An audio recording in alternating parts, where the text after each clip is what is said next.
expressed during this program by the host, co-host, guests and call-in listeners are solely the opinions of the original source that expressed them and do not necessarily reflect the opinions of Link FM, the PMC or its affiliates. All hosts, co-hosts and guests must understand that any false statements, omissions or other misrepresentations made during a live show may result in dismissal. All hosts, co-hosts and guests are solely liable for any views or comments which may seem offensive to listeners. Link FM and the PMC do not necessarily share these views nor will take responsibility for their actions.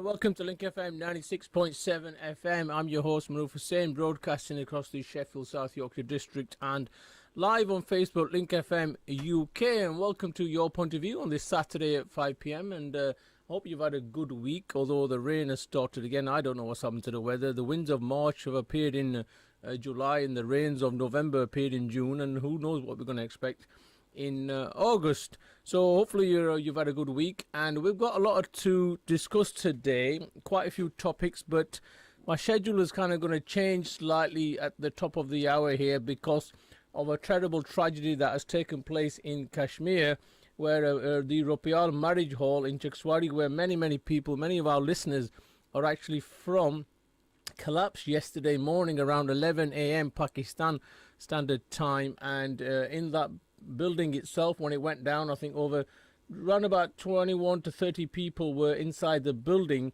including the owner of the building, Chaudhry Nadeem, as well, and his son Chaudhry Rahim. Both of them were in there.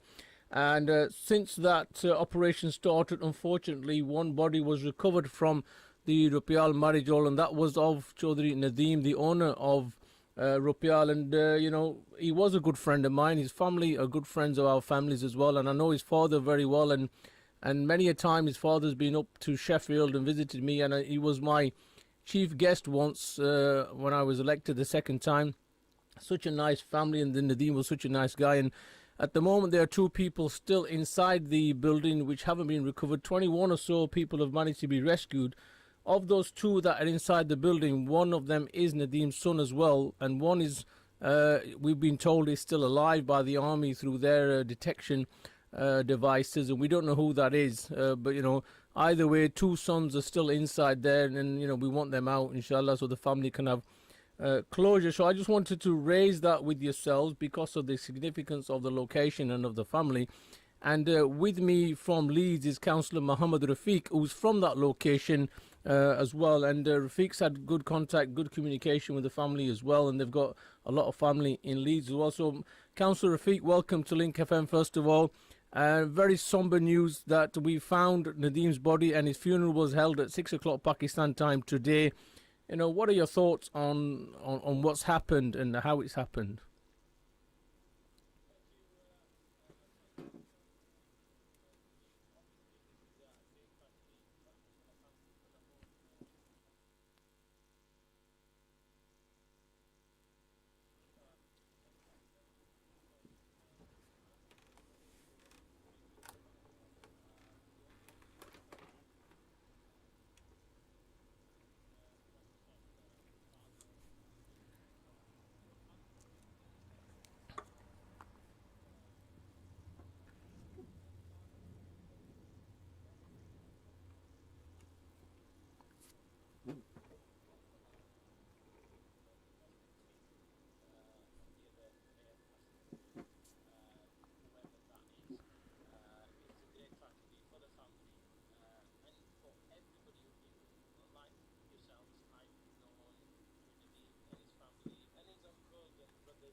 I mean, I was just like you, trying to keep up to date with the news yesterday, hoping for the best. And, I was in shock. I was in shock, first of all, that a building of such magnitude, such size could just collapse in isolation. The earthquakes of Kashmir happened, but actually the building didn't collapse.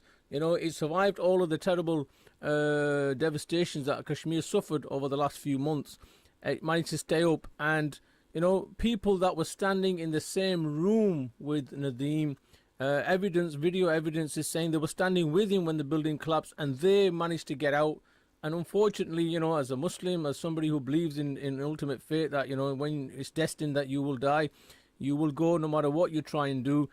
People that were in the same room with him, within a foot of him, managed to escape, but he was not able to escape, even though he communicated with those people from the outside. But Rafiq, do we know anything or reason why the building collapsed? As any credible evidence as to what happened? Do we know?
Yeah.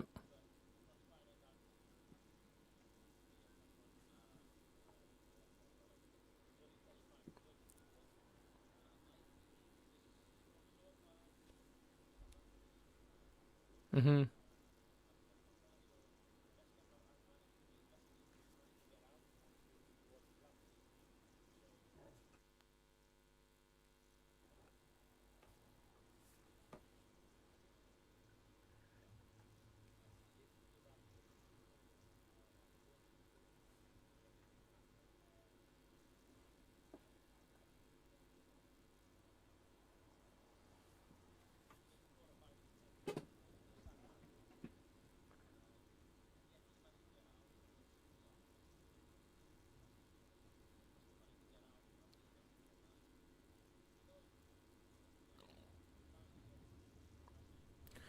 Yeah. Well, as this is, we take comfort from the fact that, you know, when Allah ordains something, when God ordains, if you believe it, you know, from that religion, your time is up and nobody can do anything. And you know, one saving grace in all of this, if there is one, is that Nadim's father, Chaudhry Fazl Hussain, the founder of all you know, the enterprises and the family name recognition, he was close by. He apparently was inside and he was outside of the building when it collapsed, so he wasn't inside. So he managed just by 5 minutes to survive the tragedy.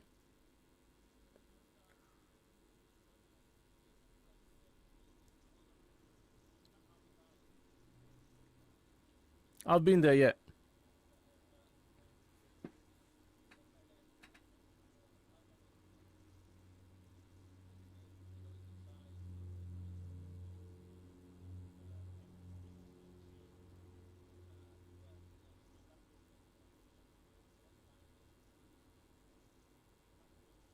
Yep.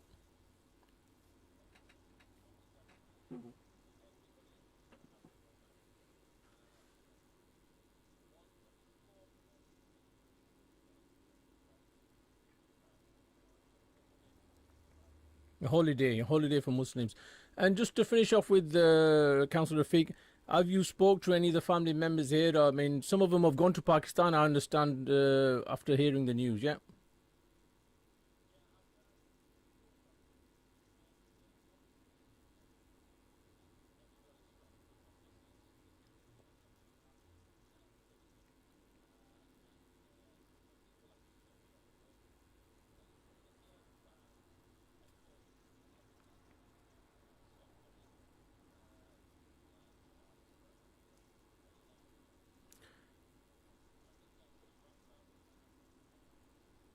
We'll bring Shafak in at the end. We'll bring Shafak in at the end when we've finished speaking to you, Rafiq, if that's okay.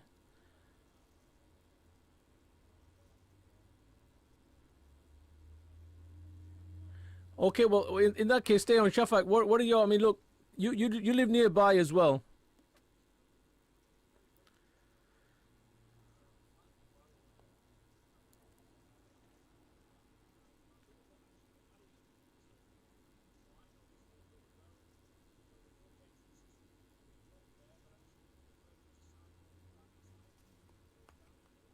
Yeah.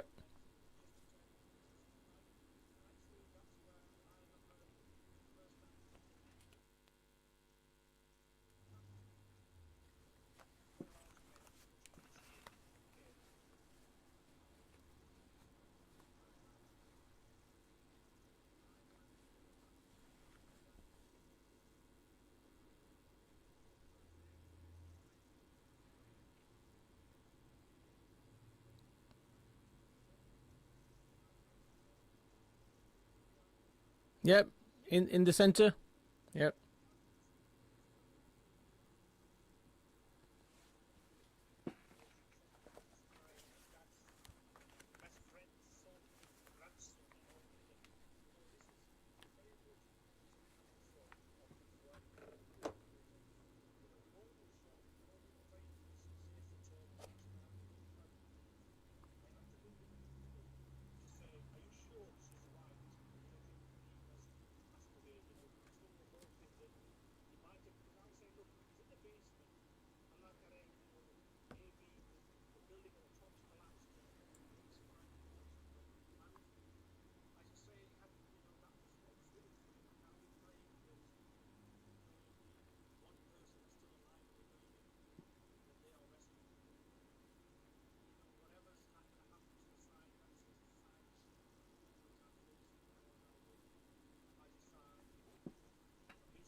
No, that's an important issue you raised there, Shafak. I mean, look, when we travelled from the UK, like you've travelled with people, we've been there with police delegations, with political delegations, businessmen, and women. We phone ahead, for example, and we say to Nadeem, look, I've got some guests coming. Can you host them? No problem. Straight away, he becomes a host at his own expense.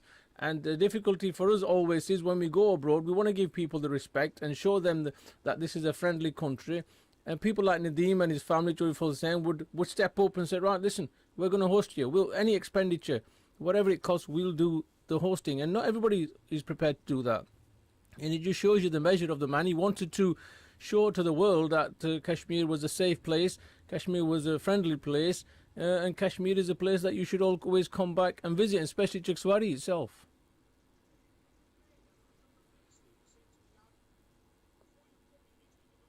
Yeah.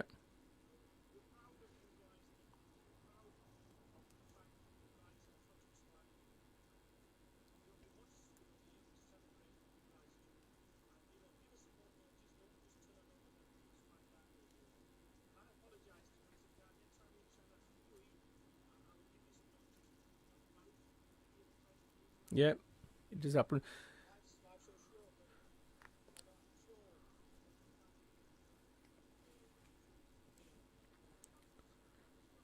Councillor Rafiq, just to kind of finish off, if you're still on the line.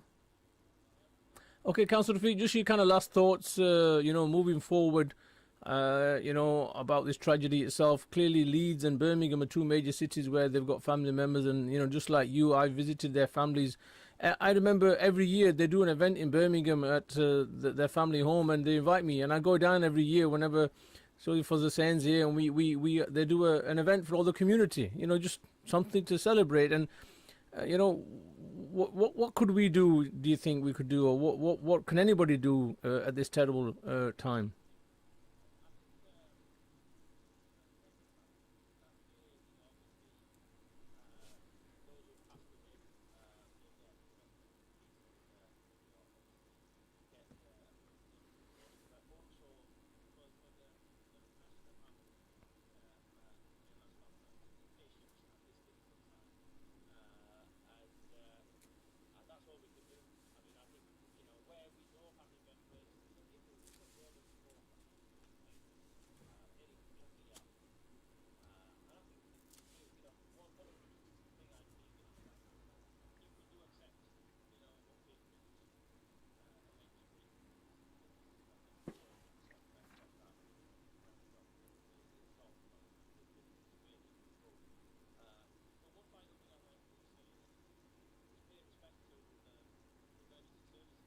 Absolutely, yeah, yeah.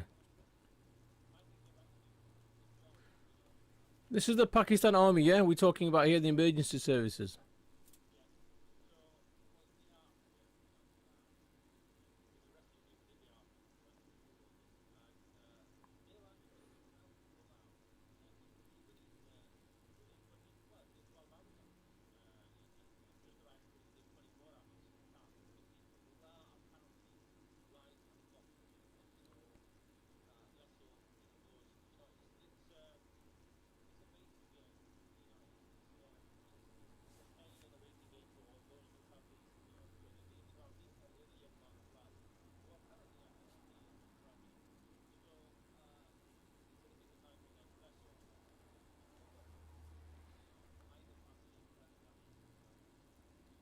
Okay, well, Councillor Rafiq, please pass on our condolences from myself and Shafak, but also from Link FM here in Sheffield to the family members in Leeds as well, and those that you come across.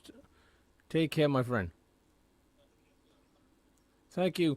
Thank you, Shafak. We've got around about 5 or 6 minutes to continue. What I'm going to ask you now is just, in relation to the kind of connections that the communities here in the UK have with Kashmir and the traveling. I mean, we've all been there with delegations. We've always tried to show the best side of Kashmir and the people because a place is made up of people. But places are just stone, but actually they're made up of people. And when we have good people there who are willing to celebrate, and they've got strong connections with the UK, as individuals, and I think sometimes we don't highlight some of the personalities that we have until they pass away. Just like in America, where John Lewis, the congressman who was at the Selma March in 1965, we don't highlight these people. And let's just be clear, Nadeem was our age. He wasn't. I don't think he was any old. He wasn't an old man. Yeah.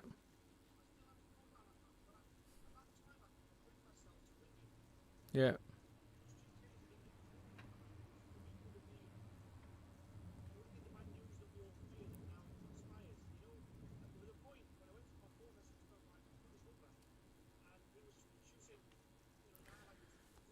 Yeah. Yeah.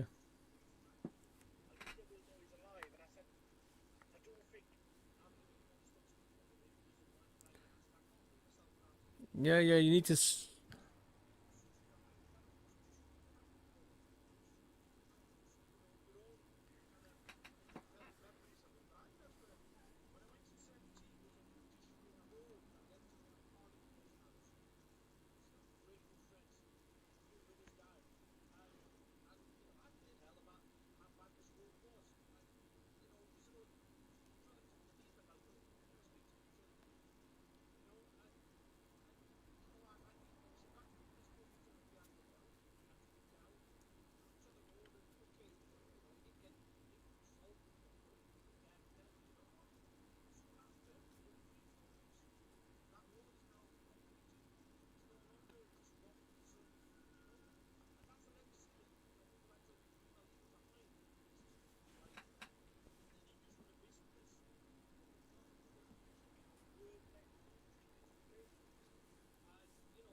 Absolutely.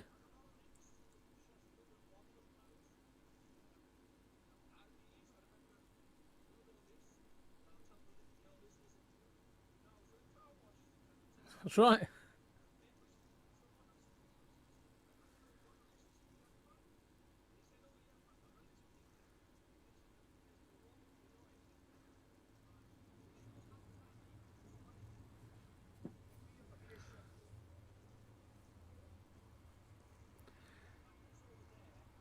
Yeah, let me give you another example. I mean, that's why I wanted to continue this conversation. We went to Mirpur, which is one of the major cities in the district capital for Mirpur, and we went to a friend's house, and I went here with the gentleman who had that on the radio previously. He was on Radio Sheffield. We came on. He runs a business in Rotherham, Nick, and we went and sat in this house, and there was a gentleman sitting there with a beard and a hat on and a salwar kameez, and he says to him very slowly, he goes, "Hello, my name is Nick." And he turned around and said, he goes, "Yeah, my name's Nazakat, born and bred Northern General, Sheffield." He went, "What?" He goes, "Really?" He goes, "Yeah." He goes, "Yeah." He goes, "Listen, we used to go to a curry house in Spitalil called Kashmir." He goes, "Yeah, that's my brother." So it just shows you the connections that when you start to delve deeper, that, you know, people have the fondness is, I mean, this is what people fail to understand. The fondness for your motherland and the fondness where we live is the same. People, when we're there, we miss England, and when you're in England, you miss Kashmir. So, you know, it's like your parents. You can't say you got a favourite. You like both of them.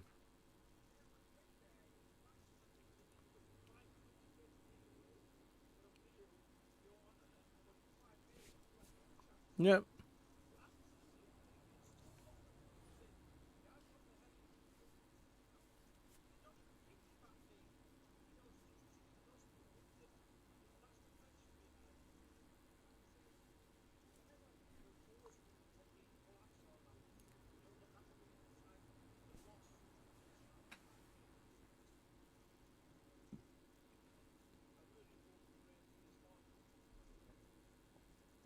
Yeah, absolutely. I mean, he's an elderly gentleman, and he's been a community servant all his life.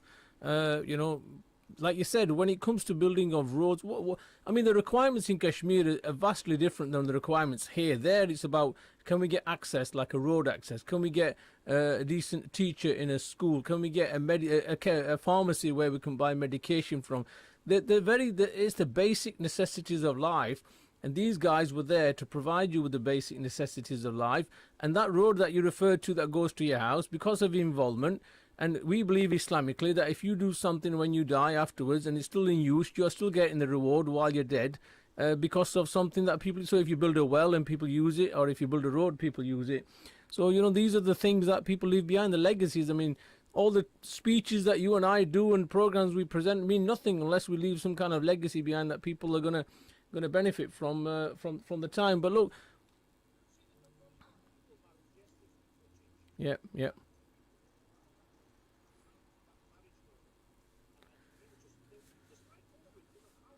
were thousands. Well, we've done something here on Link FM. I think this is about linking communities and highlighting the connections that Link FM has across the world, and I think we've done the family justice here and our community as well. So I want you to stay tuned to Link FM 96.7 FM. We're going to go into a break, and we're going to be talking about Shamima Begum. We're going to be talking about the EU budget on COVID and various other topics. So stay tuned to Link FM 96.7 FM. मैं निकला वो taxi लेके और रास्ते पर एक मोड़ आया मैं उठे टैक्सी तोड़ आया मैं घर आया और बुढ़ी ने सानू बहुत रुलाया फिर मिस्टर कंपनसेटर नवी टैक्सी लेकर आया फिर मैं मुस्कुराया अगर आप मुस्कुराना चाहते हो तो मिस्टर कॉम्पनसेटर को अपना टैक्सी क्लेम दो और अभी मिस्टर कॉम्पनसेटर जो क्लेम के बादशाह हैं अपफ्रंट रेफरल देते हैं। हाँ, आपने ठीक सुना, अपफ्रंट अपना 2000 पाउंड ले लो। कॉल करो 0114 3863 386। Terms and conditions apply.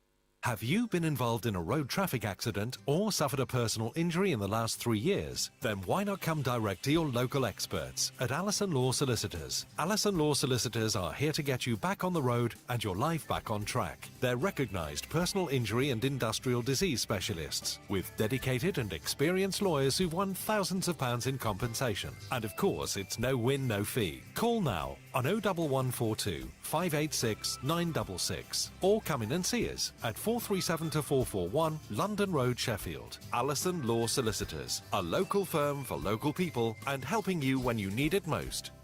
What have you missed the most? A haircut? A visit to the shops? Oh, you look lovely in that. What about a nice lunch? Fish and chips, please. Or an afternoon in a pub garden? Fancy a casual bike ride? Or perhaps something a little more intense. Or maybe you want a relaxing day out. Whatever you've missed, get out there and enjoy it again safely. Find out how at gov.uk/enjoy summer safely. At Kuchenhaus, we deliver German quality at affordable prices. It's what we pride ourselves on. Have you been quoted by Wren, Wix, B&Q or any other kitchen outlet? At Kuchenhaus Sheffield, we're confident that we won't be beaten on quality or price. With our range of bespoke German-engineered kitchens, direct from our factory in Germany. Which is why we believe we'll beat any like-for-like quote. Visit the showroom on Attercliffe Road, click on kuchenhaus.co.uk or call 0114 256 0888. Lux Laser and Beauty Clinic, now open, 244 to 248 London Road, Sheffield, S2 4LW. We specialise in weight loss treatments, laser hair removal, beauty services, nails, hairdressing, spa sessions and much more. 50% introductory offer for laser treatments only. Visit us on www.luxlaserandbeautyclinic.co.uk or call us 0114 255 9888. How do we control coronavirus now? This is Scott. He's a nurse. NHS Test and Trace helps stop the spread of the virus in our communities. If you've got symptoms, even mild ones, get a test immediately. Don't leave home for any other reason. If you test positive, we can trace the people you've been in contact with and contain the virus. So get tested and protect each other. To get a test, go to nhs.uk/coronavirus or call 119. Stay alert. Control the virus. Save lives.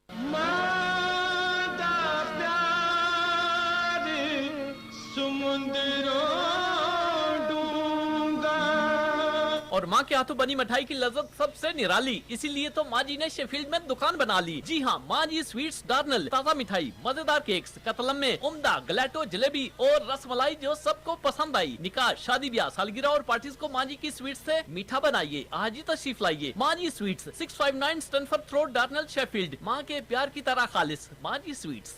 Sheffield's Link FM. Link FM के तमाम प्रोग्रामों में की जाने वाली गुफ्तगू, programme को पेश करने वाले मेजबान और प्रोग्राम में शामिल मेहमानों की अपनी जाती राय होती है। उनकी गुफ्तगू से लिंक FM का मुत्तफिक होना जरूरी नहीं। And welcome back to Link FM 96.7 FM. I'm your host Murph Hussain, broadcasting across the Sheffield South Yorkshire region on live on Facebook, Link FM UK. And if you want to give us a call, it's 0114 261 8181 to talk about any things that we've previously discussed or we're about to discuss as well. So on the line with us is Councillor Shafak Mohammed, and sooner or later we'll be joined by Councillor Jim Stanky, and he's travelling around at the moment. It's somewhere past Bristol and London. I think he went to see the Colston monument thrown into the river, which was replaced also by another monument which we'll talk about in a bit. But now I want to talk about Shamima Begum. She can return to the UK to fight for her citizenship. A court of appeal has ruled, and for those that recollect, Shamima Begum was 20, well, she's 20 now, but she was 15 when she left for Syria to join ISIS and become an ISIS bride, and since then she was being held captive in a Syrian refugee camp by the Kurdish. And in the meantime, the Home Secretary, who was Sajid Javid, cancelled her citizenship, saying she was entitled to a Bangladeshi citizenship. Under international law, you're not allowed to become stateless.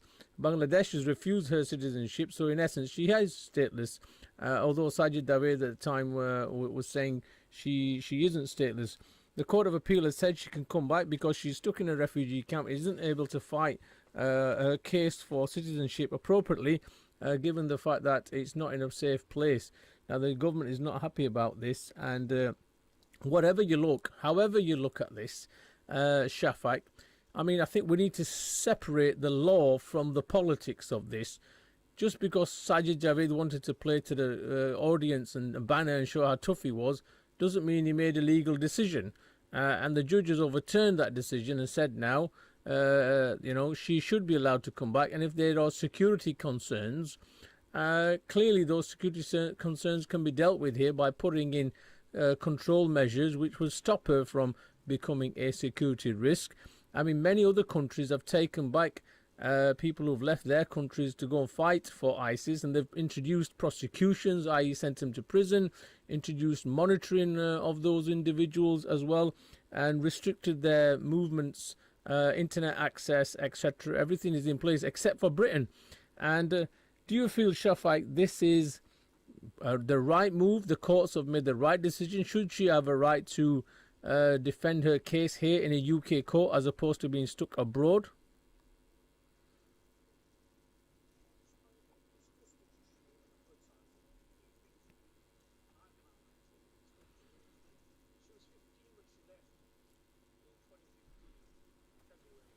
Yep.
Yep.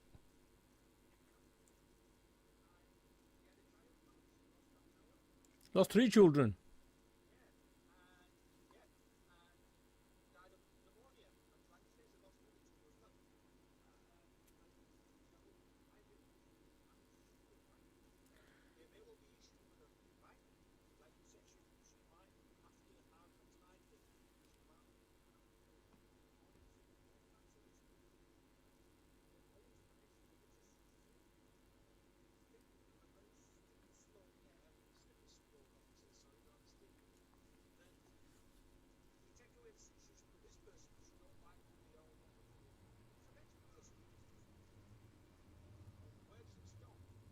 And what's the criteria, Shafiq? What would be the... Let's assume you were a white girl and you went off to do drugs in Peru.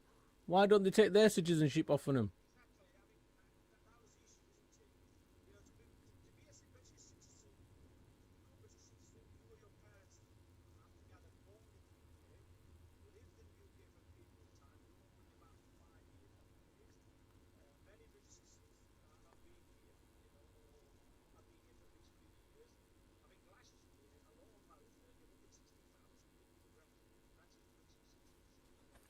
So what does it mean then, Shafiq? What does that mean to be a British citizen when they can just take it away from you like it's a driving license? I mean, what was the point? What's the point of it?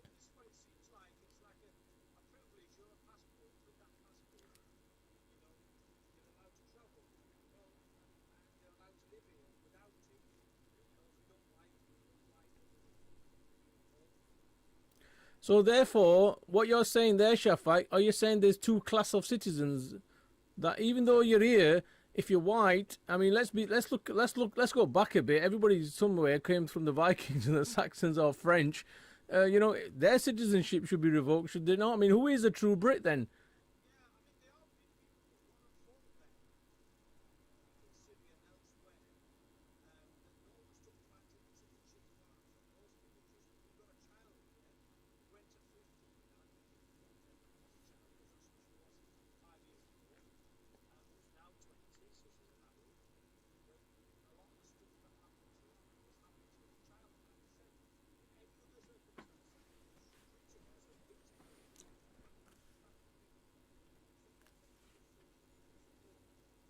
So what is the security risk that a 15-year-old that you say, although she's 20 now, what security risk could she possibly pose Is this a case of the Sajid Javed was playing to the audience? Because, you know, sometimes don't want to bring race into it, but, you know, maybe he thought me being from a minority background, being tough on another minority background, I can get away with it. Whereas if it was a white minister saying that, they might accuse us of something.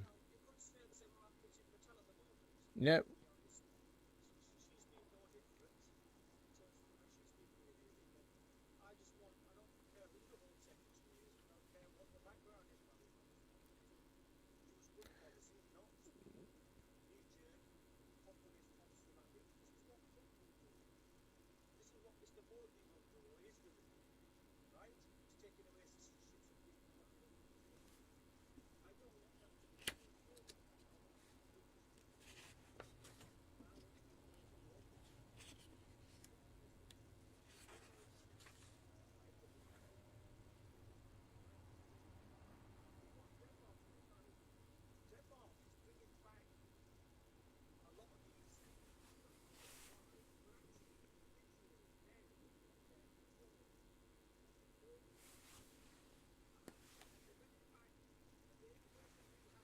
Yeah, de-radicalization programs. Yep.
What?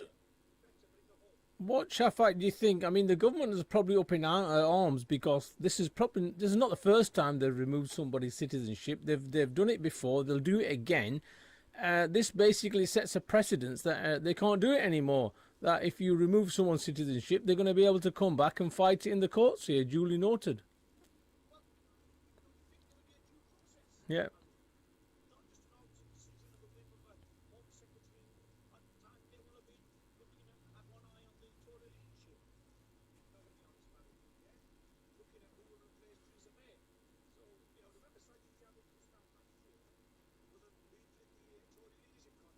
Yeah, absolutely. Which is what the politics of it is, what I'm referring to, and him trying to show, look at me, I'm tough on these foreigners, and maybe it was to build his own credentials. I'm not accusing him of that, but you know, certainly from an outside point of view, you mentioned Priti Patel's done it. There seems to be form there, does there not?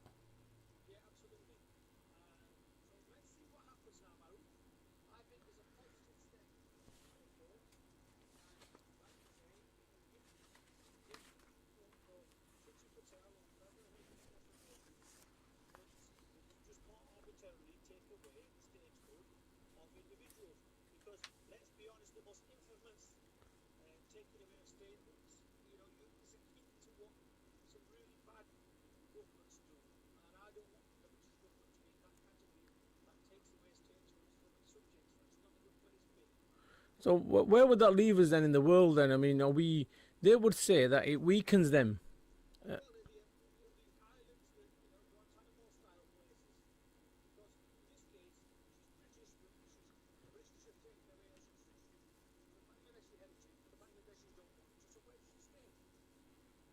in a Kurdish refugee camp in Syria at the moment. Well, some might say, Shafak, some might say that's the bed she made and she needs to lie in it. She decided she didn't go with the permission of the state. Then why should we make it easy for her?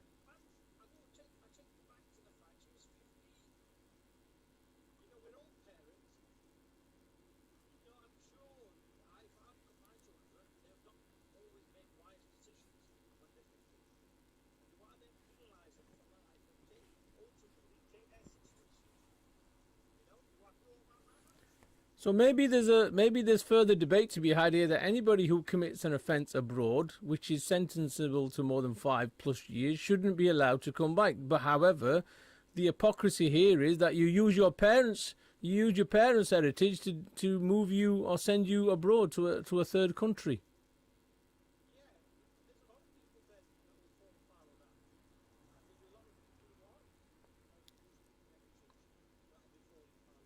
And I think, do you...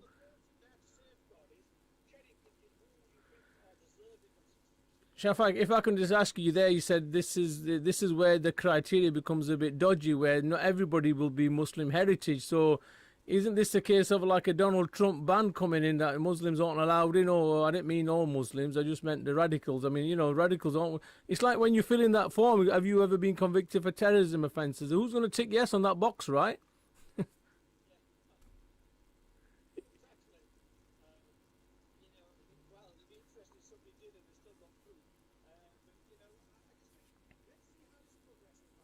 Okay.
Absolutely. Well, look, I'm going to carry on with this similar conversation, but not on immigration. We're coming to Leicester's local lockdown, and the mayor of Leicester is basically saying that if the localised information had been given to us in advance, we could have dealt with it ourselves by looking at individual streets and houses as opposed to locking down the entire city and causing a second wave of economic destruction to them. And he's very angry as well.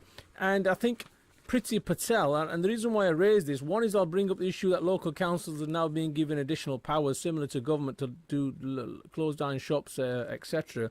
But Priti Patel accused Leicester of exploiting and trafficking, once again accusing the Asian community that they were the cause of all of the lockdown, that illegal workers and trafficking that was going on in the garment manufacturers, people like Boohoo, who've been accused, and they're saying it's all the fault of the Asians that live in Leicester. And let me just play you this little clip, because Priti Patel said it. It ran in the Telegraph as a front page once again, accusing the minority community, just like we saw a PIA report on Pakistanis coming into this country, where it's turned out we've identified that they only exclusively asked for those figures. They didn't take into account any other figures. And Kate Burley from Sky News was interviewing the mayor, Peter Salisbury, and see what response he gave when she asked the question. If the sweatshops, modern day slavery, had been better addressed previously, would that have helped?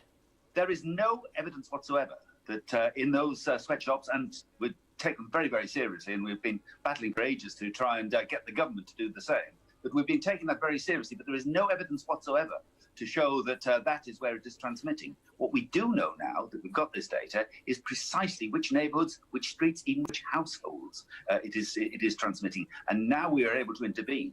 But what's happening, of course, is because of the fact that they have announced the lockdown, the 10% where there is this issue is having to be joined in lockdown by a very angry and very frustrated 90. If the sweatshops, modern day. So, Shafak, just on that, Shahid Javed went tough on Shamima Begum, so on Highwatch. Priti Patel comes in, goes tough on the Asians in Leicester, blaming them. The Telegraph ran with it, and Kay Burley, she could have a good job on Sky, on Fox News if she ever leaves Sky News, and the way she goes for these kind of minority topics. I mean, what do you say on, first of all, on the story there of Peter Salisbury categorically, as the mayor, saying to her, it's rubbish, you're just running with the fake news to cause more chaos. They ran with the story about Pakistanis coming from Pakistan and spreading the coronavirus when it was completely misled, as well. So, first of all, how do you feel this story is being dealt with? Once again, because the Asian element and Leicester's not made up of Asians. It's not an Asian city. Just because there's quite a few of them there doesn't mean they're responsible. Yep.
Mm-hmm.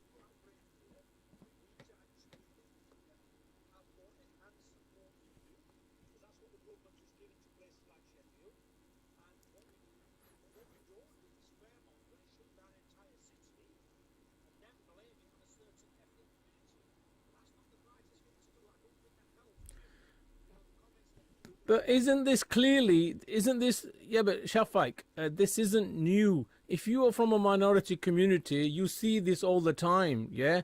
And when we talk about Black Lives Matter, and we've talked about it many a time on this show, this is what you call structural institutional racism, where you blame, straight away you go to blame the ethnic minorities. I mean, I didn't see Priti Patel speaking up heavily and blaming an entire Bournemouth for having thousands of people on the beach, which was still within the peak of the virus itself. She kept her mouth shut there, but hey, easy game when it comes to Leicester. Yes, there's probably issues that are going on, and the mayor says there are issues in every trade, and we're dealing with it, just like the Chinese cocoa pickers, what we had in Morecambe Bay when they were found killed when they were out there. So it happens in every city where people are exploited.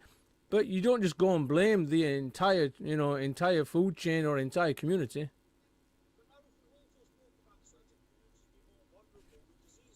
Hmm.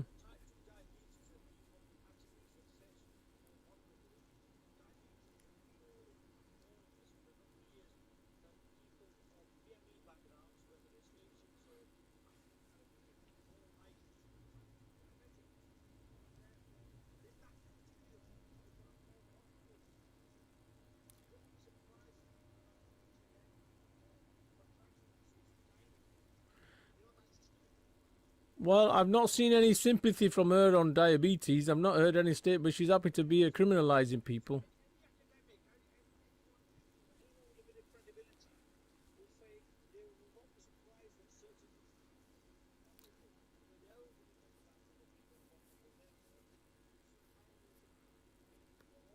Okay, let's just bring Jim in then. Jim, you've thanks for joining us. I know you're on your travel somewhere down south. I won't give your location because it might be protected for security reasons. You don't you don't have to declare that. But two things we were trying to raise in that story there. One is when you see your Home Secretary running with a story which you think might appeal to the populace because she's accusing the ethnic minorities in Leicester for spreading it because of the trafficking that's going on and the illegal trade in the clothing garmentry. At the same time, she's doing nothing. And far as lockdowns are concerned, from a local council point of view, the mayor has been saying, if you give us the details, we'd know what to do. And we know now that you've given it to us, we could have dealt with this a long time ago.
Well, it's not the first time, Jim. We expect them to do it again because that's what they do. That's what Black Lives Matter is all about. How institutional, structural racism is about. Well, look, guys, stay tuned, stay on the line, and we want everybody out there to stay on the line as well. Link FM 96.7 FM. We're going into a break and the news at 6, and we'll join you at 6:02. The voice of the communities. 96.7 Link FM. Link FM.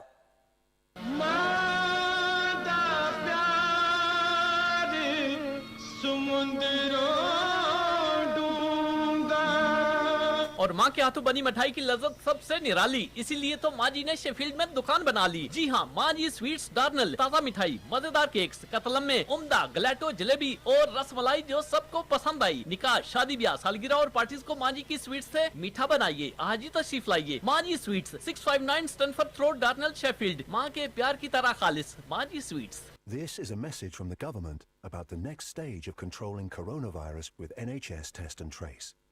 To protect your friends and family, testing and tracing must become a new way of life. If you have symptoms, you need to get a test immediately. Don't leave home for any other reason. If you test positive, we will contact you to trace people who you might have infected. From now on, if you're told you've been exposed to an infected person, you must self-isolate for 14 days. Play your part and do the right thing so we can safely return to a more normal life.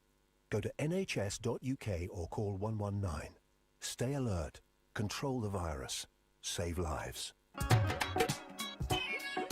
शुक्र है पापा महबूब तुसें की शुक्र होई है ना मेरा भाई शुक्र नहीं कि मैं शुक्र अदा पिया करना अपने भाई कलीम हरी नहीं वो कह रहे शाही बफे वाले जिन्ना हुन चस्का चाय भी नाल खोली है चस्का चाय विच सुबह दा नाश्ता पराठे अंडे हलवा पूड़ी चने गुड़ वाली चाह सब्ज चाह लस्सी ठंडी ठा ते पियो बार डेजर्ट विच मिलसी आइसक्रीम डोनट ते खीर मिल्क शेक ते शीशा लाउंज भी सुबह 9 बजे तो लेके राती 11 बजे तक Staniforth Road Darnall Sheffield S9 3FP. Whether it's for your home or your business premises, visit the Wentworth Contracts showroom on Princes Street, Rotherham to see their range of carpets and carpet tiles, wood and laminate flooring, vinyls and even artificial grass too. With landlord special offers, including carpets at just £3.50 per square metre. This family-run business supply and fit them all. And if you can't get to the showroom, Wentworth Contracts will bring samples to you. For details, call 01709 552 556 or click on wentworthcontracts.com. At Kuchenhaus, we deliver German quality at affordable prices. It's what we pride ourselves on. Have you been quoted by Wren, Wix, B&Q or any other kitchen outlet? At Kuchenhaus Sheffield, we're confident that we won't be beaten on quality or price. With our range of bespoke German-engineered kitchens, direct from our factory in Germany, which is why we believe we'll beat any like-for-like quote. Visit the showroom on Attercliffe Road, click on kuchenhaus.co.uk or call 0114 256 0888. मैं निकला वो taxi लेके वो रास्ते पर एक मोड़ आया मैं उठे टैक्सी तोड़ा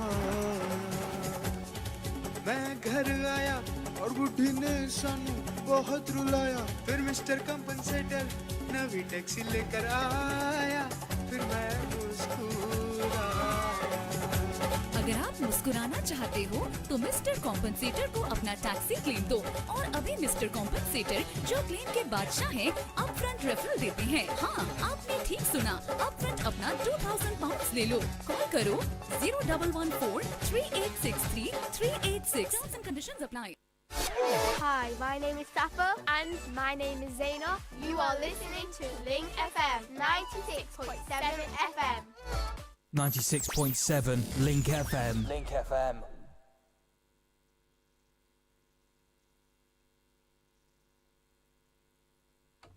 From the Sky News Centre at 6, the Prime Minister's granted councils in England more powers to crack down on regional coronavirus outbreaks.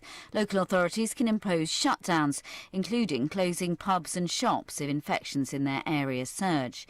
It comes as Wakefield in West Yorkshire and Burton in Staffordshire have seen a rise in COVID-19 cases. Wakefield's Director of Public Health, Anna Hartley, says they're monitoring the situation carefully. My team have developed a very comprehensive early warning system which not only looks at postcode data but things like phone calls to your local GP. We even track social media coverage on that, so that's a very robust mechanism to ensure that we are absolutely on top of it and we understand if at any point we have any concerns. The lawyer for a man who was arrested as a police officer knelt on his neck says Scotland Yard should say sorry. Marcus Coutan was filmed pleading with officers to get off my neck as he was handcuffed. People who were given credit notes rather than cash for a cancelled package holiday are being reassured their money's safe. The government's clarified these refunds are guaranteed even if the company which provided them goes bust. The Football Association has announced plans for a phased return of grassroots football in England with competitive matches to resume next month. Outdoor training can begin at once, but is limited to groups of 30. The day's only Premier League game is getting underway. It's goalless between already relegated Norwich at Burnley at Carrow Road. Later, Manchester City continue their defence of the FA Cup. The holders take on record winners Arsenal in the semi-final at Wembley. But City boss Pep Guardiola admits the last four stages of competitions aren't his favourite. I struggled a lot in my career about the semi-finals. It was easier the finals. I handled it much better. I lost many semi-finals than the finals I played, and it's more difficult. And after we'll see what happened. England cricketers have been left frustrated by the weather on day 3 of the second test with the West Indies. Rain meant no play was possible at Old Trafford. That's the latest. I'm Lucy Steve. The opinions expressed during this programme by the host, co-host, guests and call-in listeners are solely the opinions of the original source that expressed them and do not necessarily reflect the opinions of Link FM, the PMC or its affiliates. All hosts, co-hosts and guests must understand that any false statements, omissions or other misrepresentations made during a live show may result in dismissal. All hosts, co-hosts and guests are solely liable for any views or comments which may seem offensive to listeners. Link FM and the PMC do not necessarily share these views nor will take responsibility for their actions. And welcome back to Link FM 96.7 FM. I'm your host, Maruf Hussain, on Your Point of View. And if you want to give us a ring, 0114 261 8181. Don't be shy. We've got two guys on the line with us, Councillor Shafat Mohammed and Councillor Jim Stanky. And we were speaking to Councillor Rafiq earlier on from Leeds as well. So if you want to get involved, no question is stupid, as they say in the terms. Let's open up the debate for everyone to listen and to take part. And I'm going to come to the next topic, that the EU leaders have failed to agree a rescue package for COVID. They're meeting today as well, I understand as well. So this package has been going on for a while now. And Shafak, coming to you first of all, a 750 billion euro package hasn't been agreed by the EU. I think Britain made the right decision in pulling out, because they're not part of this crazy debate that's going on. We don't need the 750 billion. 750 billion, which was going to go to mainly Spain and Italy as a grant, so they won't have to pay it back. And the frugal four, as they call them, Denmark, Sweden and the Netherlands and Austria, the frugal four, which are saying, hang on a minute, why should we give them a grant of up to 70 billion? Why can't we give them a loan which they have to pay back? Because what you have to do here, the European Commission, which makes the laws, will have to go to the financial markets, raise that money, and that money then will be given to those countries as a grant. And the payback terms will be over 30 years, between 2028 and 2058. So he's kicking it out into the long grass and leaving the European Union with further debt that they have to pay off, and albeit at a favourable rate. So Shafak, is this what we're expecting? Did Britain make the right decision? Why should we get involved in these kind of decisions when they can't make a decision themselves and they're just paying each other money? What are they trying to do, Shafak?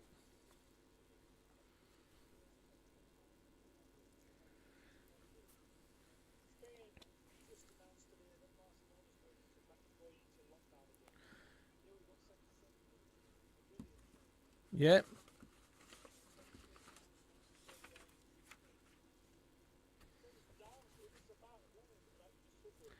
Yeah, but Britain suffered worse than all of these countries.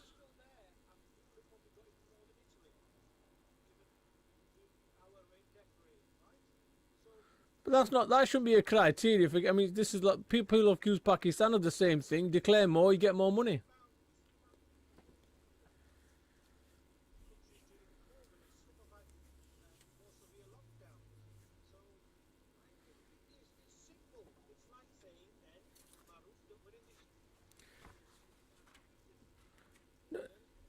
But why can't they give them a loan? Why can't they give them a loan instead of a grant? Why not give them a loan like the frugal four are saying?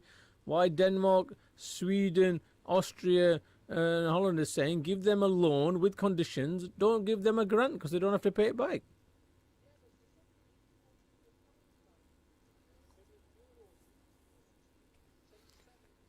And they can pay back over 30 years just like the EU have to.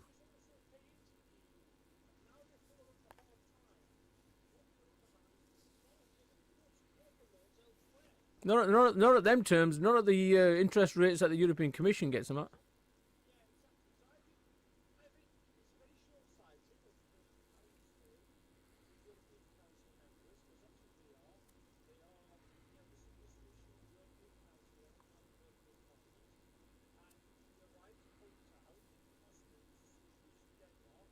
And Holland.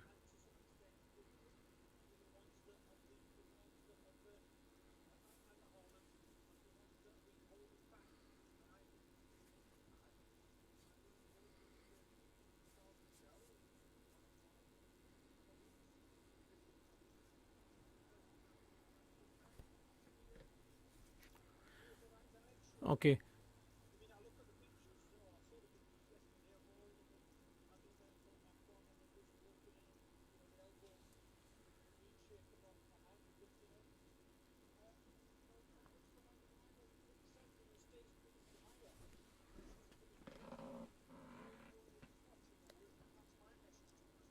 Okay. Well, let's ask Jim then. Jim, I mean, Shafak just said they were giving the elbow. I think they were giving each other the elbow. Holland have given him the elbow. Austria's given him the elbow. Finland, Sweden's given him the elbow, along with Denmark. So look, get on your bike. We're not having it. We're not going to give these people $500 billion, 500 billion euros of loans, grants from the 750 billion budget that you're going to get. I mean, they can't even pass the budget to start with. So, you know, all the wranglings and that are going on, shenanigans are going on in Europe. You know, we if it's going to come with those kind of strings and attachments, what's the point? Isn't this a classic example of, first of all, the European... We'll come on to after this about how the world has dealt with it in the coronavirus pandemic themselves, but this is an example of how disenfranchised Europe is, isn't it?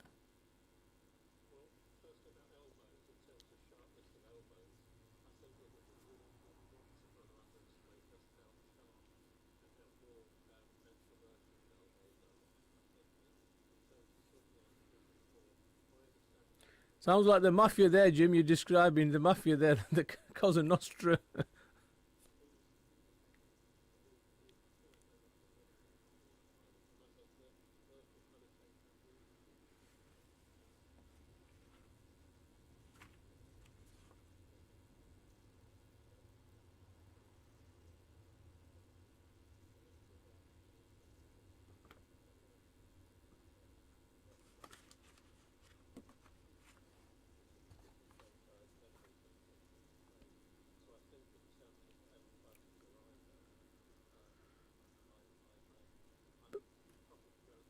But Jim, no one's saying, Jim.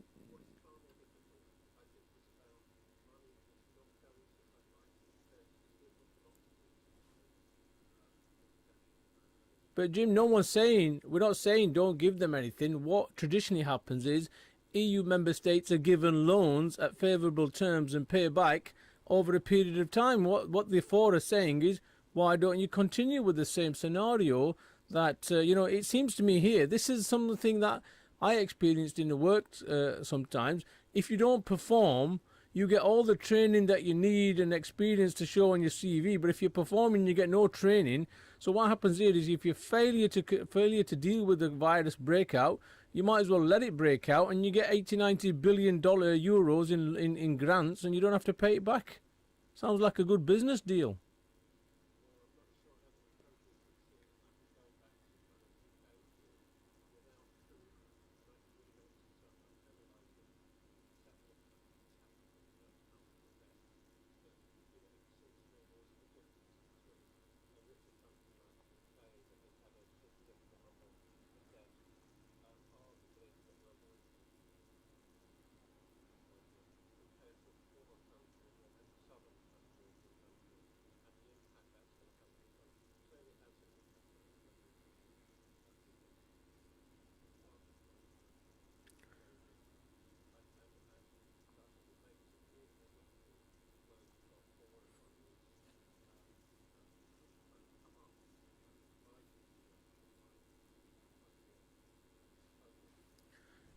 Okay.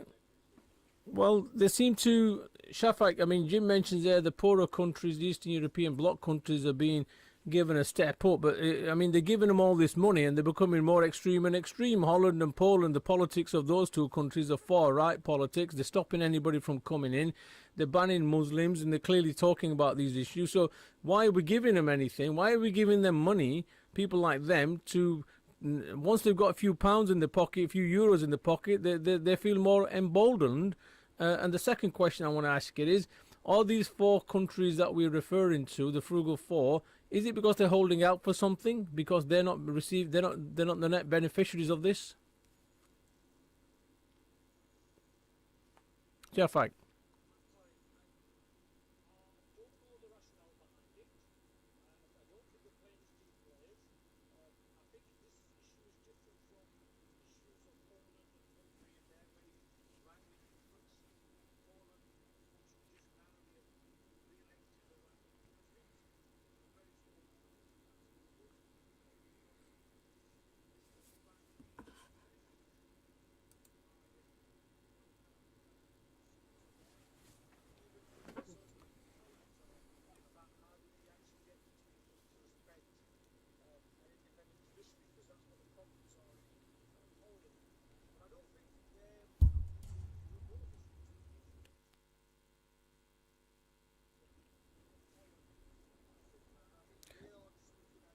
No, I'm not saying they were similar, but I had two questions. They weren't related, but they came up in conversation.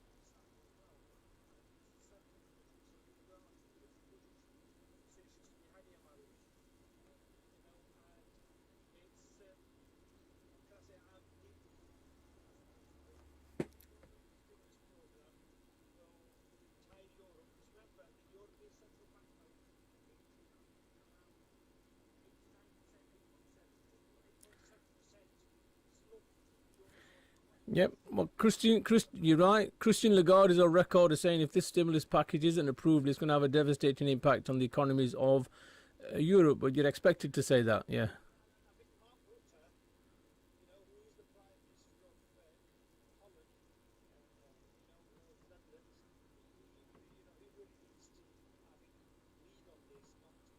I think he's leading, but he's leading the four.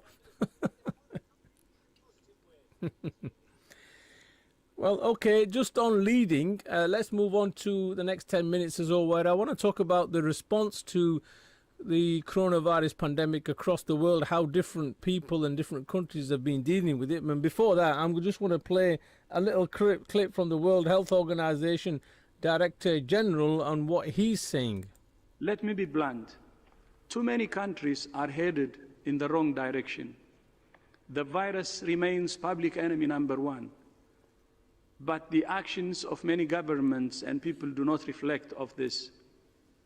The only aim of the virus is to find people to infect. Mixed messages from leaders are undermining the most critical ingredient of any response: trust. If governments do not clearly communicate with their citizens and roll out a comprehensive strategy focused on suppressing transmission and saving lives, if populations do not follow the basic public health principles of physical distancing, hand washing, wearing masks, coughing etiquette, and staying at home when sick, if the basics aren't followed, there is only one way this pandemic is going to go. It's going to get worse and worse and worse. But it does not have to be this way. Every single leader, every single government, and every single person can do their bit to break off chains of transmission and end the collective suffering.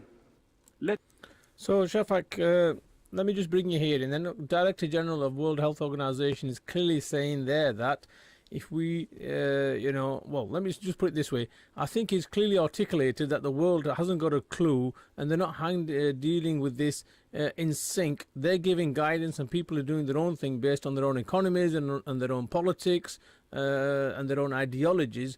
And I think what I'm saying to you is the world, we have now proved, the world has proven that it cannot deal with a pandemic. And, it seems to me every country for themselves. If you take America, you got 50-odd states behaving like 50-odd countries. One's got a mask, one hasn't got a mask. The governor of Georgia is suing the mayor of Atlanta because she's told everybody to wear a mask, and he's saying you can't wear a mask. Freedom and liberty, and is their mantra. I mean, hasn't what we've seen over the last few months demonstrated that the world is in complete chaos, led by individuals who get into power and put everybody's lives at risk?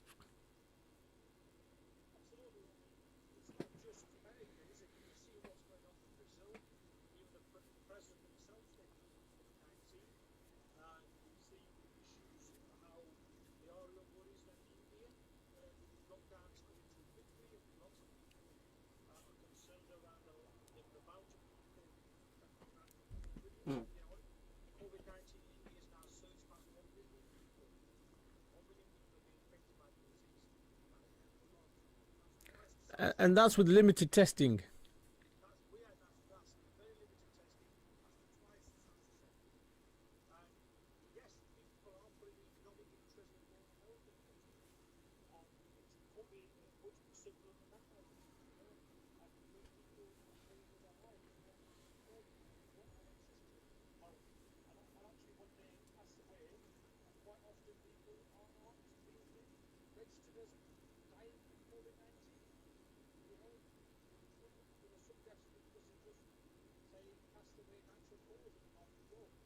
And some death certificates are saying COVID when it's I've been told many a time that hospitals are saying if you say they die from COVID, you get the body quicker than if you say they didn't die from COVID, which is even more worrying.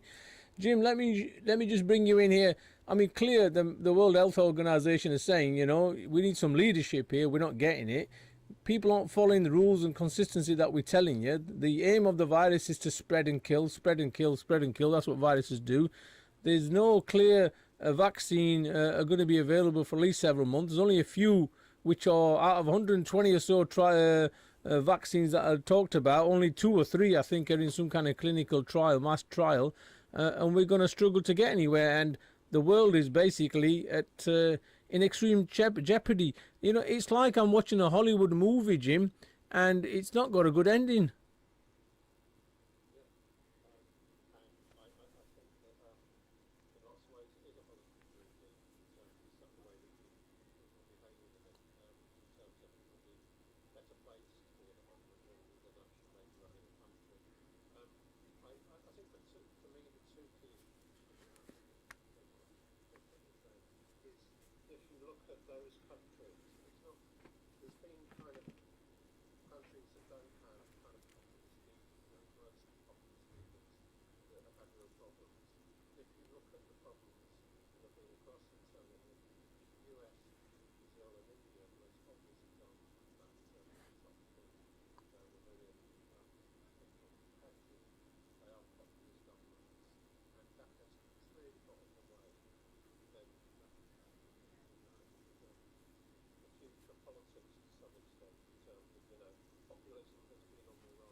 Shafak, I mean, how countries deal with these pandemics has been laid bare. It's like, should I say, we've seen President Bush's speeches, Obama's speeches about pandemic and outbreaks of flu, and we need to stock up this and we need to prepare that.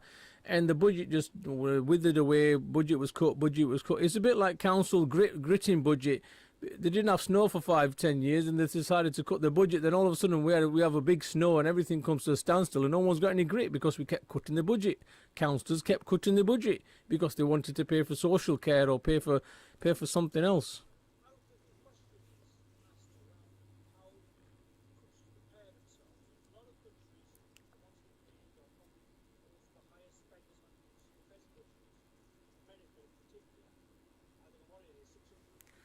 Well, they spend more than the next, I think, 5 countries put together, and then the other 5 are all allies.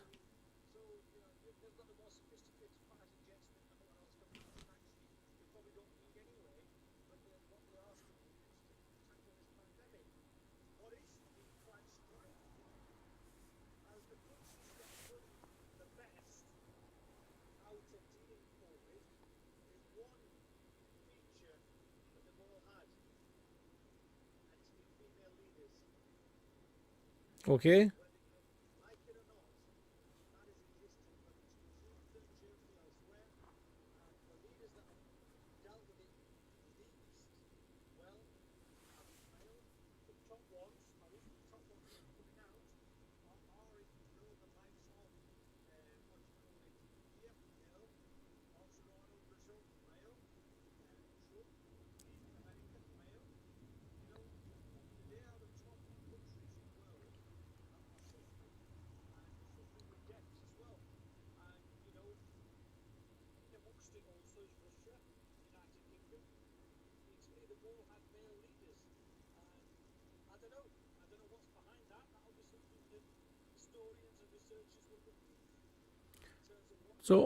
So when there's a national disaster, we should do what Churchill did and Chamberlain. We remove the existing prime ministers and bring in women.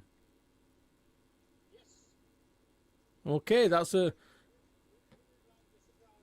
So are you gonna pick a woman for the leadership of the Lib Dems then? Well, hang on a minute. You can't tell everybody else to have a woman when you won't have one yourself.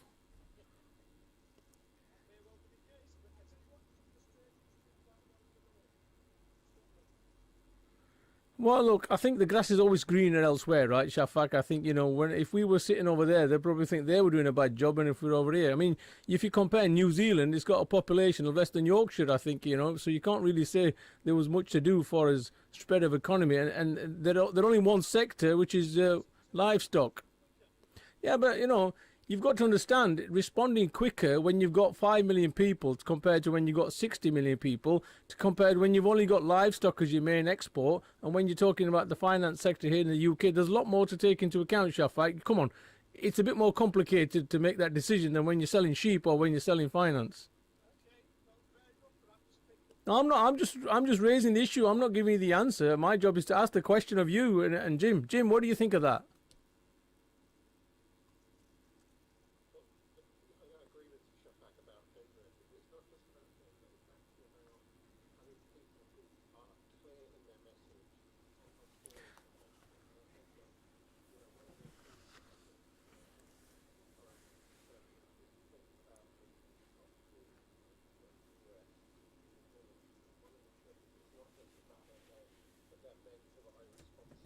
But they are men with far-right leading ideologies as well. They're not just men, they've got this particular ideology.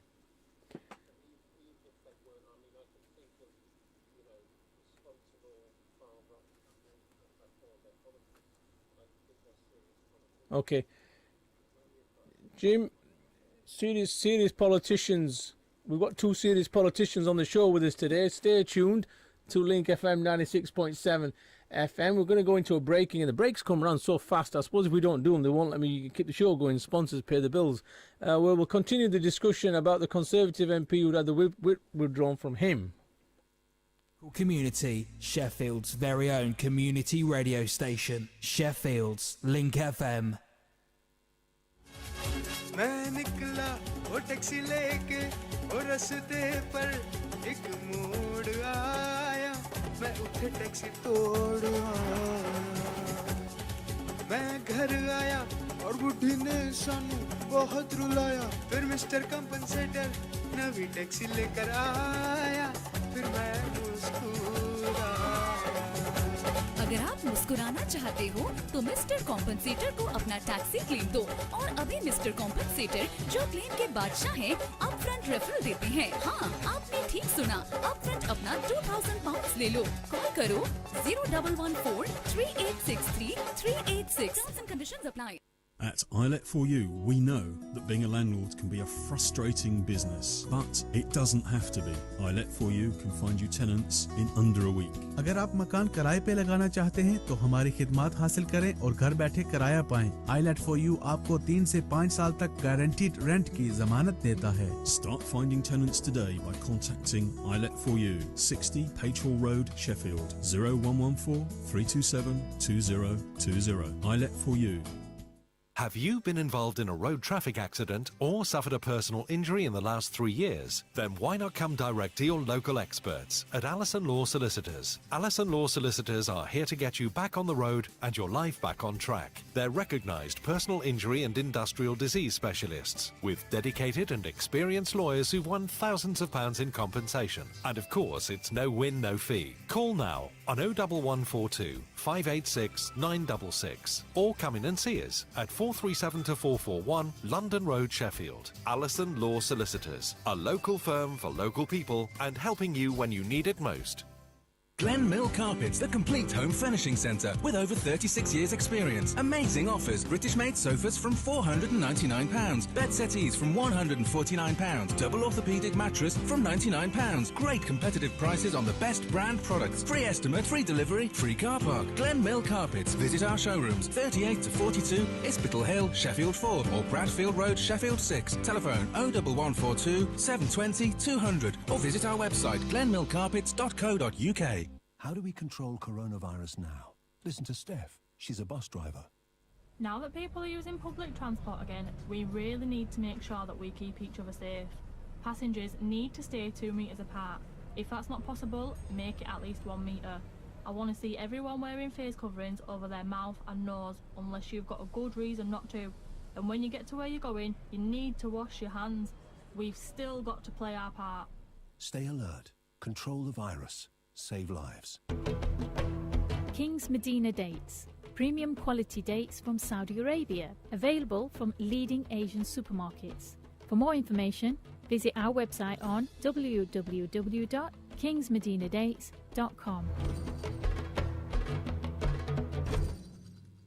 What have you missed the most? A haircut? A visit to the shops? Oh, you look lovely in that. What about a nice lunch? Fish and chips, please. Or an afternoon in a pub garden? Fancy a casual bike ride? Or perhaps something a little more intense? Or maybe you want a relaxing day out.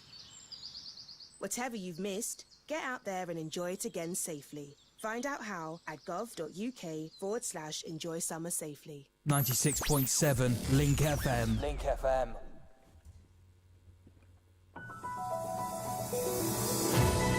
Link FM के तमाम प्रोग्रामों में की जाने वाली गुफ्तगू, programme को पेश करने वाले मेजबान और प्रोग्राम में शामिल मेहमानों की अपनी जाती राय होती है।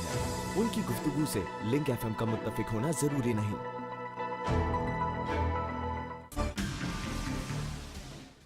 Welcome back to Link FM 96.7 FM. I'm your host, Maruf Hussain, on your point of view. And if you want to give us a ring, it's 0114 261 8181. And on the line with us is Councillor Jim Stanky and Councillor Shafak Mohammed. And we're going to go into now a bit more political. There's been a bit of a coup d'etat taking place. Dr. Julian Lewis, who's a member of the Intelligence and Security Committee, has gone behind the his own party whip, should I say, and got himself selected as the chair of the Intelligence and Security Committee. He was a former chair of the Defence Select Committee as well. And Boris Johnson isn't happy about this, so they've actually removed the whip from him, saying he didn't follow the collective agreement that when we nominate people, you should follow the rules. And Boris Johnson's favourite guy was former Transport Secretary Chris Grayling, or aka known as Failing Grayling, that he doesn't seem to do a very good job in his positions that he holds. And Dr. John Lewis met with his Labour counterparts and SNP and got himself in. I mean, there was a majority of 5-4 for Conservatives on the panel, and it turned out when the vote happened, Dr. Lewis spoke to the other four and made himself 5-4. He got in there and become the chair. And this, for information, I mean, this committee hadn't met since November of last year. It refused to publish the report on Russia's meddling in the elections here in the country as well. And everybody's now saying it's a complete farce what Boris Johnson did, and he threw the baby out with the bathwater because he couldn't get his chair. And you need somebody who's impartial, because this committee oversees MI5, MI6 and GCHQ as well. So Shafak, I mean, you know, he's obviously done something here behind the party back. I suppose from a party perspective, he shouldn't have done that. And now that he did it, shouldn't he be in Boris Johnson's interest to keep him in the party, so at least he's got some kind of control over him?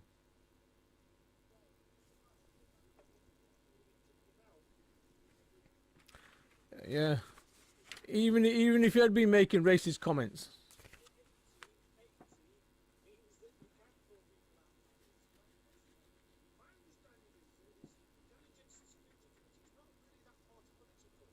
That's right.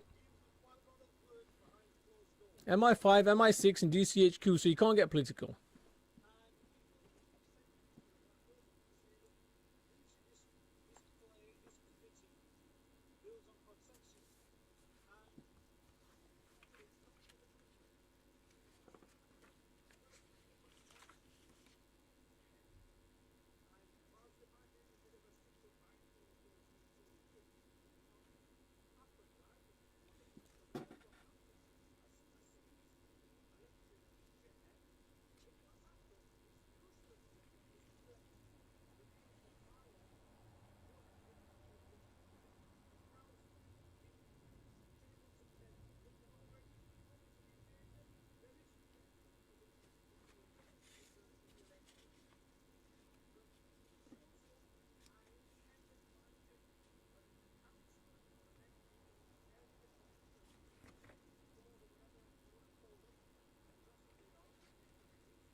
They all lost a seat.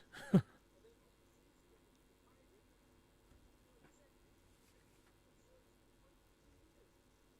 why did he do this then? Do you know why he did this? Any information as to why he did this?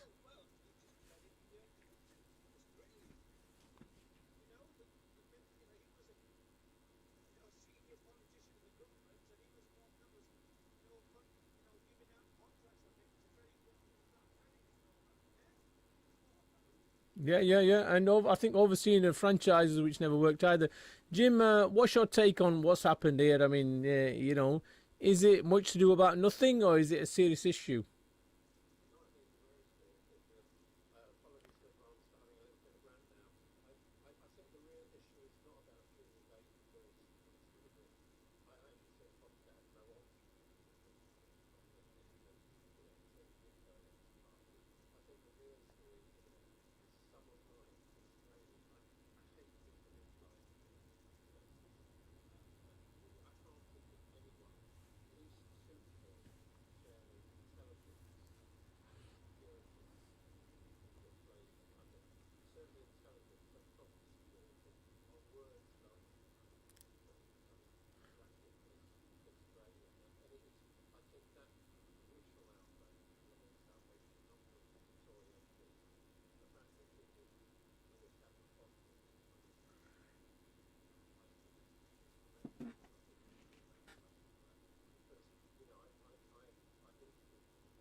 But they never are, though, are they, Jim? I mean, you sit on a council where the scrutiny chairs are always political. Previous to that, the committees were political, and you never gave anybody a position, the chair, because by the very nature that you had the power.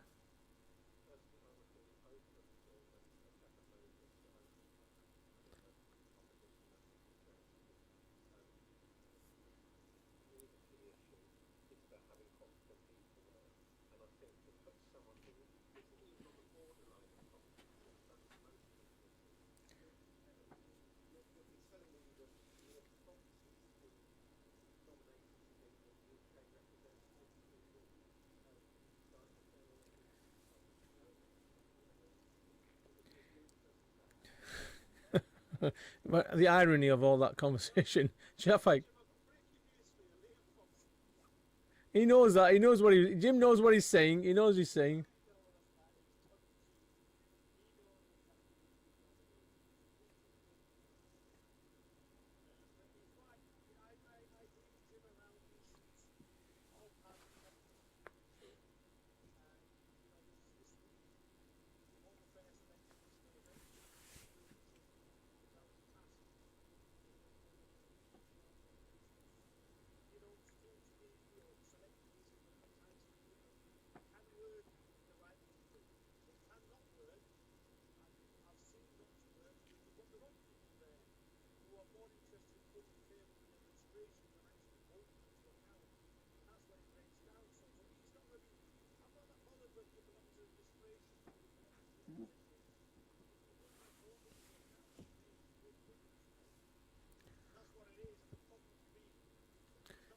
Do you have any examples, Shafak, where the chair from a party which is in government has actually held the government to account on something that you as an opposition, for example, or the Labour opposition would feel, yeah, they've done a good job here, they've actually behaved impartially? I don't know of one, unless you or Jim know of one.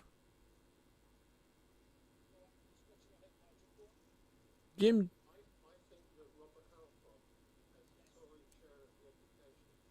Okay. This is the recent discussion around the school meals, yeah, what Rashford raised, yeah? But he never managed to change it though, Jim. It was Rashford it took a footballer to change it, and he just spoke after the fact. Huh?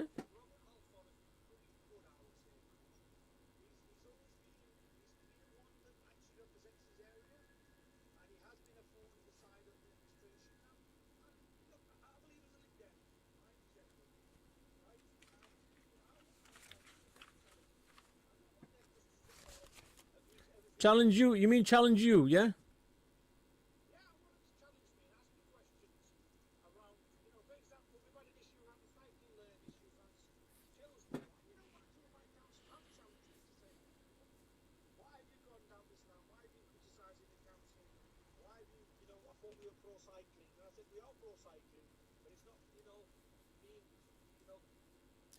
But had you been on a cycle?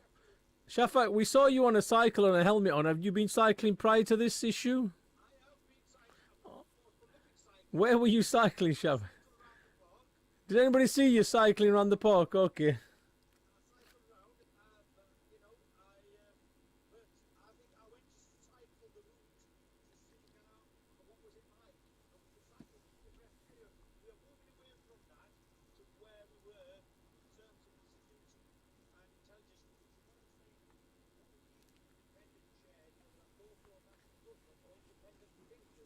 So let me bring. Okay, you're right. We're moving away. Let's come back.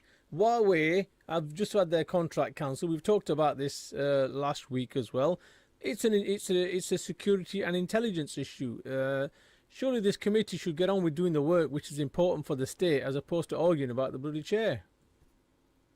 Jim?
Yeah, but Jim, when you look at the membership, okay, let's look at the membership, right? There's 9 of them, right? There's Teresa Villiers, who was a former minister. She doesn't really set the world alight. I don't know what intelligence experience she has. So John Hayes, I don't know anything about this guy. Mark Pritchard, who don't know what they do. And the Labour's got Dame Diana Johnson from Hull, and Kevin Jones. I think he's a trade union background. And the Labour peer Admiral Lord West, who maybe he's got experience of military but not necessarily intelligence, and the SNP MP Stuart Hosey. I mean, this isn't a list of who's intelligence, is it?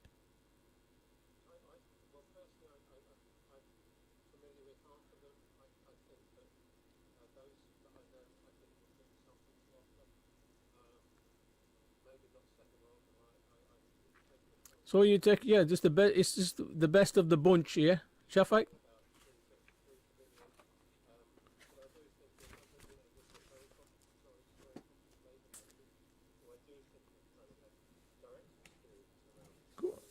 Go on, Shafat, you're dying to get in there. I think you're coughing to...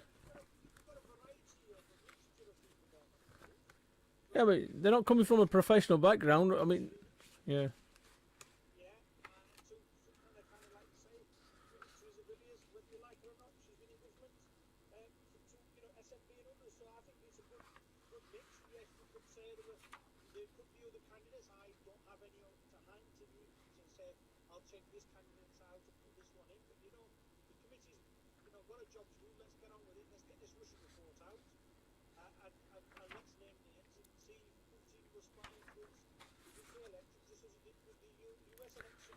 So do we think this new chair will release that, or is it still a government decision?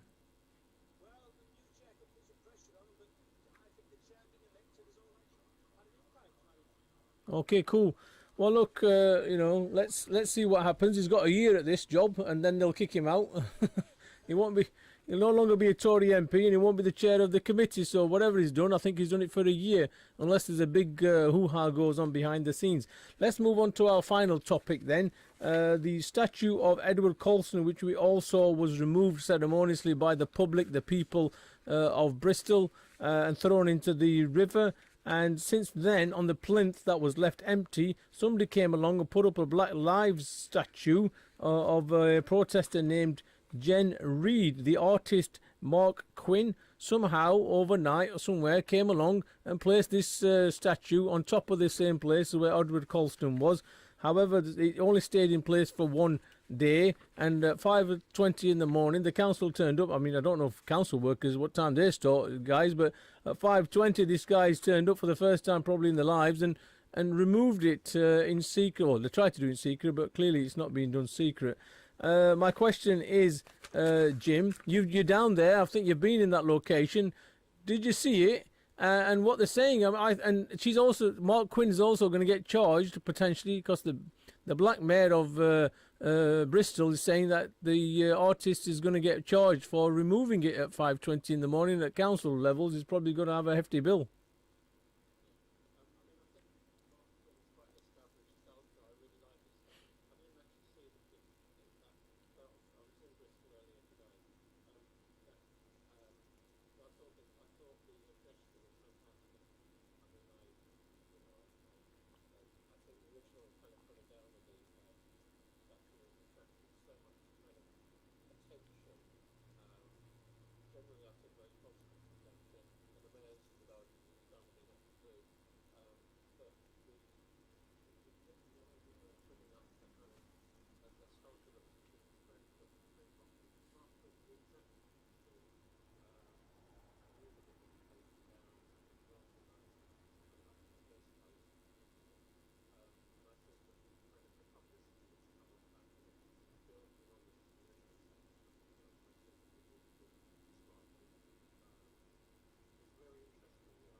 When you were in Bristol, what was your feel of Bristol? I mean, have you been there before?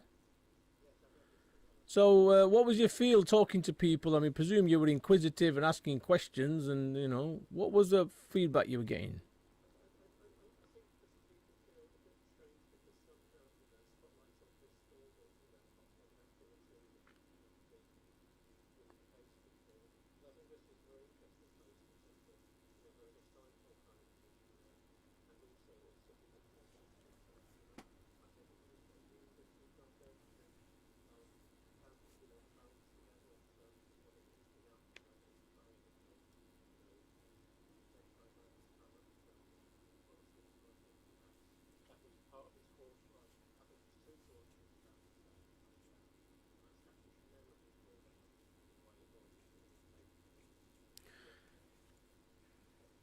Well, good question there, Jim. Shafat, let me come to you because Jim's saying maybe the statue should not have come down, but maybe sometimes the public have to take things into their own hands because the state just doesn't listen, and it was an inappropriate statue. I mean,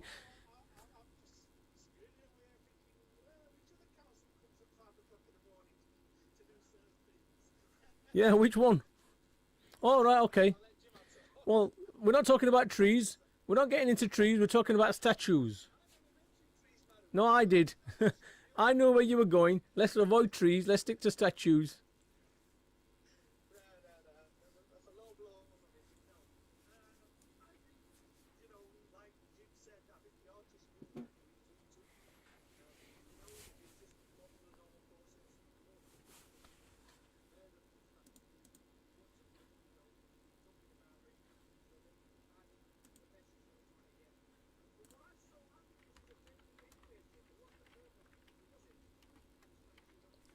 No, it was done illegally. This one was done completely without the council's knowledge. Well, clearly it wasn't going to be permanent because they won't let him, yeah?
I think the mayor sympathises, but obviously he's saying you need to follow the law, you know, in order to do that.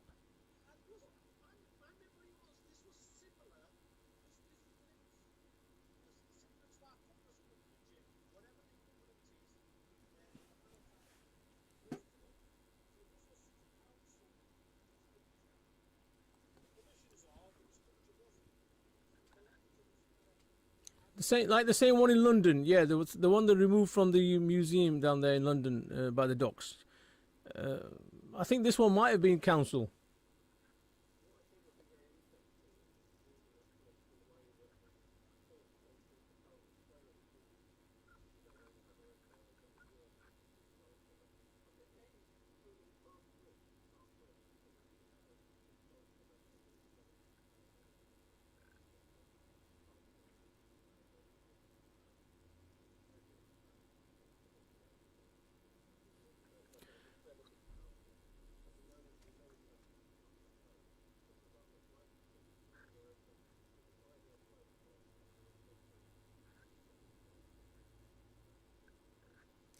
Okay, guys, we're going to move on to one story now. I don't know if you've picked up on this, but the RAF have changed a plaque of a black Labrador which belonged to the captain of the RAF Dam Busters. It was buried in where it was in Scrampton, by RAF Scrampton.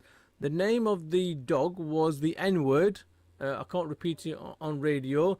And the RAF historians are saying it's a good thing that they've done is by removing that name of that dog because of the racial connotations. Yet people are now saying we're trying to rewrite history and saying things like, oh, we can't get a black cat or a black dog anymore for fear of offending people. But guys, come on. Why would you want to... You can get a black cat and a black dog, but why do you want to give it the N-name word? I mean...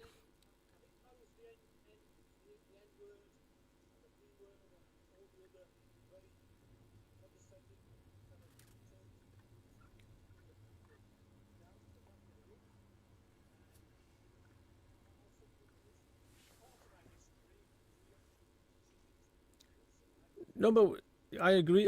Jim, I mean, we're rewriting history, but hang on a minute. Aren't we remembering history by the fact that all this racism was going on for centuries before we start to recognise that this is an issue?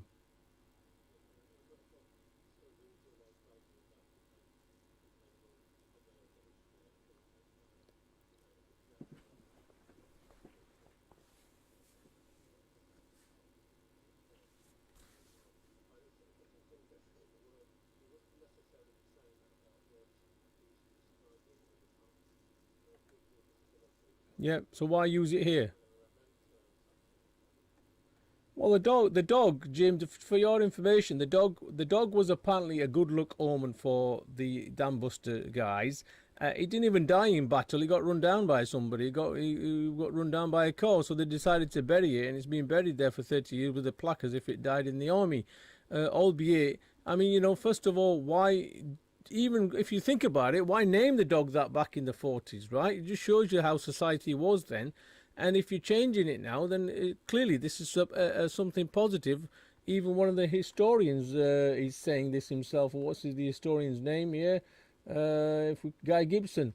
You know, we're not diminishing whatever the dog stood for. We're just not listing his name, which turns out to be a racist name. I mean, it's not like the dog had a name of something then, which now in today's context is deemed racist. The dog had a name at the time when it was deemed to be racist. It didn't have to wait 40, 50, 60 years for us to realise that. Shafiq?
So, Jim, we've got 1 minute, and I just want to mention the fact that John Lewis, a stalwart of the American civil rights movement, has passed away with cancer, and Nancy Pelosi said he was the conscience of Congress. You know, it seems to me a lot of the legends that stood for something back in the day, who preach love and peace as opposed to hatred, has gone, and we're sadly losing a lot of those people. Jim, just kind of 5-10 seconds on that.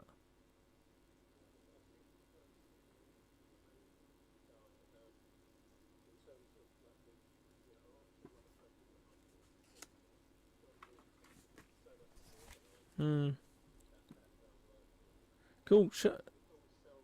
Selma, we should all watch Selma. So, Shafak, just yours, 5 seconds. Shafak, 5 seconds on you.